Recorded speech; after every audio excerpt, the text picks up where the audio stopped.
C'est un père de famille qui a perdu sa fille, Nathalie, assassinée au Bataclan, il y a presque 5 ans déjà. C'était le 13 novembre 2015. Patrick Jardin, bonjour. Bonjour. Je garde un souvenir précis de notre première rencontre, puisque c'était ici, à TV Liberté, pas dans ce studio. C'était en janvier 2019 déjà, et j'avais vu votre courage et votre détermination. Et je la retrouve intacte dans votre livre Coup de poing aux éditions Presse de la Délivrance. Pas devant les caméras, un ouvrage que vous retrouvez sur la boutique officielle de TV Liberté, sur le site tvliberté.com. Pas devant les caméras, c'est, rappelons-le, les premiers mots de Manuel Valls, alors Premier ministre, quand vous lui demandez des comptes publiquement. On est le 15 novembre, on est Gare du Nord, vous êtes à la recherche de votre fille, alors que l'attentat s'est déroulé le 13, et sa première réponse, c'est pas devant les caméras. Oui, c'est incroyable, c'est la seule chose qu'il avait à me dire, la seule chose qui le préoccupait aussi, parce que, à la limite, entre guillemets, le scandale que je créais, il s'en fichait un peu, mais par contre, que ce soit diffusé par des caméras de télévision, ça l'ennuyait énormément. Vous étiez là par hasard, rappelons-le, par hasard. C'est-à-dire, j'étais venu chercher mon frère qui s'était proposé de venir me donner un coup de main pour continuer à faire des recherches dans tous les hôpitaux de la région parisienne pour retrouver ma fille. Et il est arrivé par le train de 12h30, je crois, à la Gare du Nord, donc je suis allé le chercher. Et là, je suis tombé sur un attroupement. Il y avait Manuel Valls, il y avait Cazeneuve, il y avait Le Drian, et puis évidemment un cordon de sécurité important. Et puis, il y avait des caméras qui étaient en train de le filmer parce qu'il faisait la tournée des popotes pour voir si tous les services de sécurité étaient bien en place. Il aurait dû le faire avant les attentats, mais bon, il l'a fait après. C'est-à-dire qu'on est, rappelons-le, le dimanche. Hein, oui, l'attentat a eu lieu le vendredi soir. Le vendredi soir, on est le dimanche. Le dimanche à 12h30 à peu près. Vous n'avez toujours pas de nouvelles de votre fille? Non. C'est vous qui cherchez, tout seul? Ah oui. Vous racontez, bien sûr, ce drame du 13 novembre, le martyre de votre fille Nathalie, qui est ingénieure lumière. Elle travaille au Bataclan. Elle travaillait au Bataclan, absolument, oui. Elle n'est pas, au moment des faits, directement au Bataclan, elle va y aller. Elle était à l'Opéra Rock, le café qui jouxte le Bataclan. Elle avait mis en place ses projecteurs, enfin, tout le matériel dont elle avait besoin. Et elle a entendu la pétarade. Le propriétaire de l'Opéra Rock a dit je vais baisser le rideau de fer parce qu'il avait tout de suite compris ce qui se passait. Ma fille a dit non, elle dit moi j'y vais, je peux pas laisser mes potes comme ça, Et elle est retournée au Bataclan. Alors, vous avez bien évidemment appris qu'elle était décédée. À quel moment vous l'avez appris? Le dimanche soir vers 22h30. Vous avez été prévenu par? J'ai été prévenu par la cellule de crise où je me trouvais, c'est-à-dire à l'école militaire. Et environ 20 ou 25 minutes après, il y a un conseiller de Valls qui m'a appelé pour me signaler que ma fille était effectivement décédée. Alors, ça n'a pas servi à grand-chose, sauf que je dois dire quand même que grâce à lui, j'ai pu faire réouvrir l'Institut médico-légal pour reconnaître le corps de ma fille le soir même. Alors, bien sûr, il y a cette narration difficile, délicate dans l'ouvrage. Il y a aussi votre propre souffrance, intacte 5 ans plus tard, je le sais bien, celle de votre fils, celle de votre compagne. Et pourtant, loin de l'émotion et de la compassion, vous revendiquez une haine, dites un peu transformée en force pour mener votre combat. Vous n'êtes pas dans la capacité de pardonner. Non, parce que pour deux raisons. Déjà, pour pardonner, il faudrait que les faits qui ont été commis soient pardonnables, et j'estime que c'est impardonnable ce qui a été commis. Et en plus de ça, pour pardonner, il faut déjà qu'on vous demande pardon, ce qui n'a jamais été le cas. Alors oui, j'ai la haine des djihadistes qui ont commis cet horrible massacre, mais j'ai également la haine de tous les politiques qui ont permis que ce massacre puisse exister sur notre sol. Quand je parle des politiques, ce ne sont pas uniquement les politiques qui étaient en place à cette époque-là, ce sont les politiques qui étaient en place depuis 50 ans et qui n'ont rien vu venir. En fait, depuis le traité de Barcelone qu'ils ont signé en 73, eh ben, ils n'ont cessé que de copinage avec le monde islamique. Vous savez que ce sentiment de haine, il est un peu aujourd'hui réprouvé, caché dans notre société. Vous le revendiquez, alors que d'autres ont dit j'ai perdu tel ou tel enfant, vous n'aurez pas ma haine. Oui, mais vous savez, la haine provient du même arbre que l'amour. Hein. Donc, et j'estime que actuellement, je peux pas être autrement que d'avoir la haine des gens qui m'ont privé de ce que j'avais de plus cher, c'est-à-dire du sang de mon sang, quoi. Je ne peux pas comprendre. Alors, il y a bien un type qui est un ancien président de l'association du 13 novembre 2015, qui lui, a priori, a non seulement pardonné, mais a écrit un livre avec le papa de l'assassin de sa fille, c'est-à-dire le papa de Sami Hanimour. Moi, je suis pas dans le même registre. Je ne peux pas faire ça. C'est impossible. Le syndrome de Stockholm. Ce livre, on le sent à chaque page. Il a été écrit pour votre fille Nathalie. Il est écrit aussi, et c'est important parce que ça fait vraiment partie de l'ouvrage, pour qu'il n'y ait plus d'autres Nathalie et pour alerter les Français. Pour que les Français prennent conscience de l'état dans lequel on se trouve actuellement en France et que ils prennent soin d'en tenir compte lors des prochaines élections électorales, parce que on peut pas continuer comme ça, quoi. On est arrivé à un point de rupture. Je pense que si on continue comme ça, un jour ou l'autre, on aura une guerre civile. Et vous savez comme moi qu'il n'y a rien de pire qu'une guerre civile. Alors vous dénoncez l'islamisme extrémiste, celui qui a ôté la vie de votre fille, tant de personnes ce soir-là. Mais vous dites aussi dans l'ouvrage longuement qu'on ne peut plus parler de l'islam, qu'il y a véritablement une impossibilité, un refus de la liberté d'expression en ce qui concerne les méfaits de l'islam. Oui, bon, d'abord, je ne suis pas tout à fait d'accord avec vous quand vous dites l'islamisme extrémiste, parce que pour moi, il n'y a qu'un seul islamisme. Quand on regarde les quelques versets du Coran, on s'aperçoit que ce n'est qu'un recueil de haine et de guerre. Donc, pour moi, l'islam est vraiment quelque chose de violent. Donc, effectivement, moi, je supporte plus ça, et je pense que, heureusement, on commence à être de plus en plus à ne plus supporter ça. Parce qu'il ne se passe pas une journée sans qu'il n'y ait pas un type qui ait été égorgé un autre, ou qu'avec sa voiture, il est foncé sur un flic, ou tous les jours, il se passe des faits qui sont... Et bizarrement, quand on regarde bien, c'est souvent des gens qui sont issus de l'islam. Donc je pense qu'il faut en tirer les conséquences. En tenant ces propos-là, on voit bien que ce qui a été dans un premier temps une empathie à l'égard du père qui a perdu sa fille, puis ensuite une forme de compassion. Aujourd'hui, on a une forme de rejet. Vous êtes victime alors, de très nombreuses censures. Vous révélez et vous indiquez, avec des exemples, des censures de TF1, de France 2, la chaîne publique payée par nos impôts, et puis aussi de Twitter. Je crois savoir, pour vous suivre, qu'on en est au 31e ou 32e compte. Ces censures-là, c'est systématique maintenant ? Par exemple, TF1 et France 2, c'est incroyable, parce qu'ils viennent vous chercher, finalement. France 2, la dernière fois que j'étais en contact avec eux, c'est un journaliste qui s'appelle Monsieur Couder. J'ignore s'il fait partie de la même famille que le valeureux Roger Couder, que tout le monde connaît. Mais enfin, il s'est rendu sur mon lieu de vacances avec une caméraman et une preneuse de son. Il a mobilisé une journée pendant mes vacances. Je devais passer le jeudi soir dans l'émission, je crois c'est Envoyé spécial, et ils m'ont appelé à 14h30 en me disant que finalement ils sortaient d'une réunion et que mon sujet passerait pas. Mais bon, il s'est défendu en disant non, c'est pas de la censure. Enfin bon. Et même coup chez TF1. Oui, pareil. Donc et puis, mais c'est sans arrêt. Vous voyez, ce livre qui vient d'être publié, bon, le titre, si les gens ne connaissent pas mon aventure, c'est pas quelque chose de violent. Mais maintenant, il est blacklisté à la Fnac. C'est-à-dire que la Fnac, on peut non seulement pas le commander, mais j'ai un de mes amis qui s'est rendu à la Fnac de Lille, et là on lui a dit carrément que l'auteur et l'éditeur étaient censurés, sans aucune explication. Raison de plus de le retrouver sur la boutique officielle de TV Liberté. Et puis, il y a les attaques. Je pense alors là à un article que j'ai en mémoire aussi de deux journalistes du quotidien extrémiste et controversé Le Monde, Lucie Soulier et Élise Vincent. Elles ont publié un article, une page même, intitulé... Deux pages un week-end. Deux pages un week-end, oui. Patrick Jardin, un père sur le chemin de la haine. Et là, il n'y a plus de d'empathie, il n'y a plus de compassion, il y a maintenant un combat contre vous.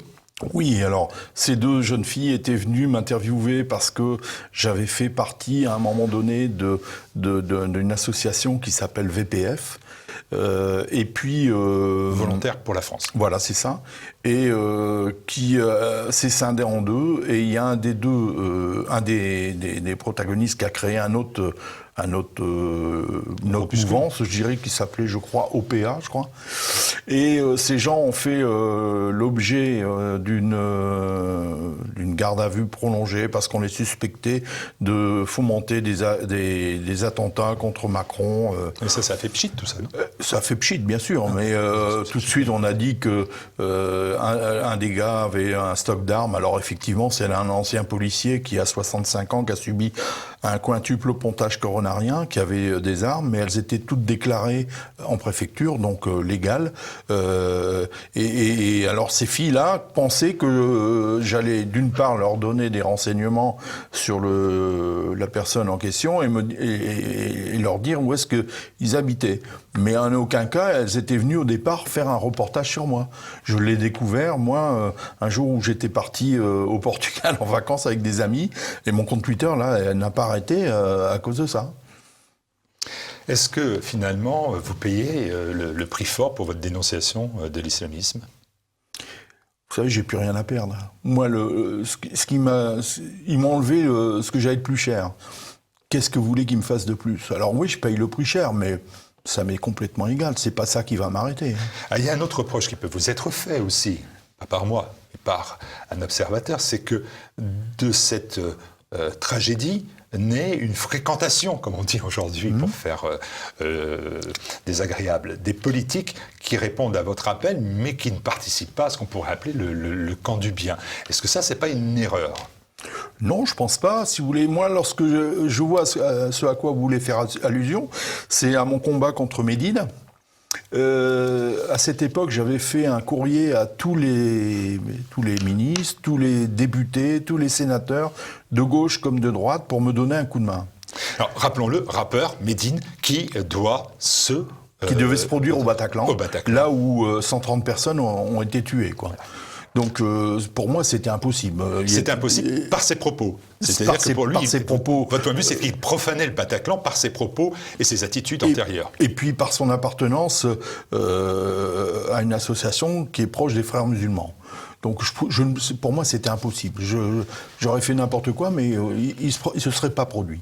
Donc j'ai donc écrit, comme je le vous disais, à tous ces gens, et je pensais peut-être béatement qu'on allait retrouver l'esprit républicain qui a eu lieu après Charlie, où de droite comme de gauche, tout le monde a défilé dans les rues de Paris. Erreur magistrale, n'ont répondu à mon appel que des gens de droite. Je ne peux rien si les gens de gauche sont des pleutres et des couards et qui n'ont pas répondu à mon appel. Bon, alors je me suis battu avec les gens qui m'avaient répondu. Comme il se trouve que j'ai un sens, non pas de l'amitié, mais si vous voulez, on me rend un service, j'en rends un autre. Eh bien, Dupont-Aignan devait faire son congrès quelques jours après l'annulation de ce concert. Je lui ai demandé si il justifiait que ma présence était encore intéressante. Il m'a dit oui. Je lui ai dit, écoutez, vous m'avez aidé, je vous renvoie l'ascenseur, je viens. Et je suis venu. Mais je n'ai jamais pris une carte dans aucun parti. Si vous voulez, s'il y avait eu des gens de gauche qui auraient eu le culot, de m'aider pour ce concert, pour l'annulation de ce concert, ils m'auraient demandé d'aller témoigner lors d'un congrès du Parti socialiste ou autre. J'y serais allé de la même manière. Moi, je fais pas de politique, c'est pas mon métier, ça n'a jamais été mon métier. J'appartiens à aucun parti. Si jamais un jour je venais en faire, ce serait mon propre parti. Mais j'ai des opinions politiques comme tout le monde, mais bon, en aucun cas, je les dévoilerai à personne. Est-ce que vous avez regretté finalement d'avoir pris la parole dans des meetings de la Ligue du Midi, de Debout la France? Absolument pas, parce que la Ligue du Midi, ils ont été très actifs aussi dans l'annulation de ce concert. Ils ont participé dans le sens où on avait un service d'autocar qu'on avait affrété. Il y en avait 158 qui devaient partir des quatre coins de France. Et les gens de la Ligue du Midi, en particulier mon ami Richard Roudier, a été très actif. Et tous les ans, je lui renvoie l'ascenseur. Tous les ans, je prends la parole au sein de la Ligue du Midi. Vous dites, et vous arrangez pas votre cas finalement, qu'en 2015, la seule à avoir pris de vos nouvelles, c'est-à-dire qu'on vraiment on est en 2015, donc on est au moment des événements, c'est Marine Le Pen. Et vous en faites un portrait d'ailleurs assez différent de la caricature, on peut dire, de cette femme qui serait froide et sans émotion. Oui, alors c'était dans le cadre des élections régionales. Marine Le Pen était venue faire un meeting à Lille. Et un jour, j'ai reçu un coup de fil d'un de ses conseillers me demandant si je voulais la rencontrer. Au départ, j'ai dit non, parce que je voulais pas me montrer en public avec aucun politique d'ailleurs. Et on m'a assuré que ce serait une visite privée, qu'aucune photo serait prise et sans aucun journaliste. Effectivement, je me suis donc rendu à cette invitation. J'ai rencontré une femme, j'ai rencontré une mère de famille qui pleurait et qui était très touchée par ce qui m'était arrivé. Donc complètement différente de ce qu'elle peut montrer sur les chaînes de télévision, sur les plateaux de télévision. Cette femme m'a touché. Elle avait vraiment pris mon chagrin à cœur. Je dois dire que c'est la seule femme politique qui a été comme ça. Donc, ça aurait été, je sais pas, un homme politique de gauche, je dirais la même chose. Je sais pas à me cacher. Oui, Marine Le Pen a été très touchée par ce qui m'est arrivé, et j'ai vu pleurer Marine Le Pen. On va quitter la politique parce qu'il y a dans cet ouvrage, il y a mille choses, mais c'est un livre de combat aussi.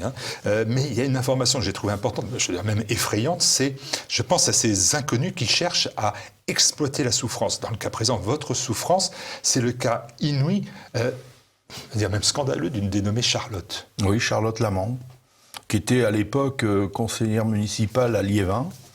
C'est du Nord, hein. Oui, oui. Sous l'étiquette UDF, je crois. Et elle s'est fait passer pour Lou Sirkis, qui est la nièce de Nicolas Sirkis, le chanteur d'Indochine. Et elle a dit qu'elle avait essayé de protéger ma fille pendant la fusillade au Bataclan, qu'elle pourrait plus jamais jouer de guitare parce que ses doigts étaient gravement atteints. Enfin bref, elle vous contacte pour vous dire cela. Oui, et puis mais alors je sais pas ce qu'elle cherchait parce que à aucun moment elle m'a demandé d'argent. Et à la fin, elle est allée trop loin parce qu'une fois, si vous voulez, elle m'a dit que elle était en train de vendre des t-shirts à l'effigie de ma fille sur la grande place de Lille et que elle allait récolter de l'argent et puis me le donner. Donc là, j'ai dit ça va trop loin parce que d'une part, j'ai besoin de rien, Dieu merci, et que d'autre part, je voulais pas que des gens se fassent escroquer. À cause de ma fille, si vous voulez. Et donc, quand je suis arrivé sur la Grande Place, il y avait bien évidemment personne. Et là, j'ai découvert le poteau rose. Mais ça n'a été que le début d'un combat, parce que quand j'ai voulu aller au commissariat de Marc-en-Barœul, ils ont refusé de prendre ma plainte. Donc j'ai eu la chance, c'est que au moment des obsèques de ma fille, il y a une fonctionnaire de police qui m'a donné sa carte. Donc je me suis plié le culot de la rappeler. Et elle a fait prendre ma plainte par un de ses amis qui était au commissariat de Los. Et pour finir, ça a été transféré à Liévin. Et à Liévin, évidemment, elle était connue. Et comme ils ont été faire une perquisition pour récupérer ses ordinateurs et tout, et là ça s'est mal passé parce que son mari a menacé les fonctionnaires de police de mort ici et là, donc les policiers l'ont très mal pris Et ils ont suivi l'affaire jusqu'au bout, du coup. Elle était condamnée? Elle a été condamnée à 24 mois de prison, dont 6 avec sursis et 5 000 € d'amende. Et le but, c'était pas, comme on connaît des escrocs qui vendent des t-shirts, on en connaît à l'effigie de tel ou tel, mais là, c'était pas pour l'argent, c'était vraiment pour exister. Si pour elle avait souffrir. fait les t-shirts, peut-être qu'elle aurait collecté un peu d'argent. Bon, elle avait créé sur Facebook un fonds de solidarité et elle a ramassé 700 €, quoi. Et, bon, qu'elle a été obligée de reverser parce que la police l'a contrainte à reverser les 700 €. Et vous pensez que c'est quelque chose qui est assez courant? Parce que là, il y a peut-être 130 morts, mais c'est... Effectivement, on a été plusieurs à être condamnés. D'ailleurs, lorsque le président du tribunal m'a demandé ce que je réclamais, je lui ai simplement dit qu'au tribunal de Versailles, s'était produit à peu près la même chose et que la personne avait été condamnée à 24 mois de prison, dont 6 avec sursis. Et donc, c'est ce qu'elle a eu. Type de méthode. Sur ces 130 morts au Bataclan, dans quelques mois, ça va être un moment difficile. Il va y avoir bien sûr le 13 novembre 2020, moment difficile, puis les mois à venir aussi, puisque va s'ouvrir normalement le procès du Bataclan. On annonce 6 mois d'audience, 1700 parties civiles, 350 avocats pour rendre justice à 130 morts au Bataclan, puis bien sûr au Stade de France et aux plusieurs terrasses du 11e arrondissement de Paris. Qu'est-ce que vous attendez, vous, Patrick Jardin, de ce procès? Alors, du procès, ce que j'attends, c'est que, bien évidemment, tous les gens qui ont commis de près ou de loin cet affreux attentat soient condamnés d'une façon extrêmement sévère. Malheureusement, il y a dans notre pays un criminel qui s'appelle M. Badinter qui a supprimé la peine de mort. Je le regrette amèrement parce que j'estime qu'un gars comme Abdeslam, par exemple, mérite la peine de mort.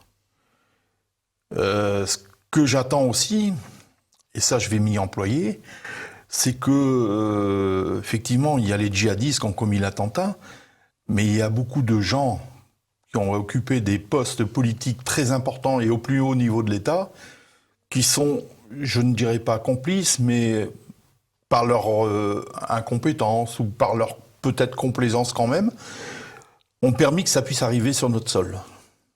Et ça, j'aimerais qu'il soit également dans le box des accusés.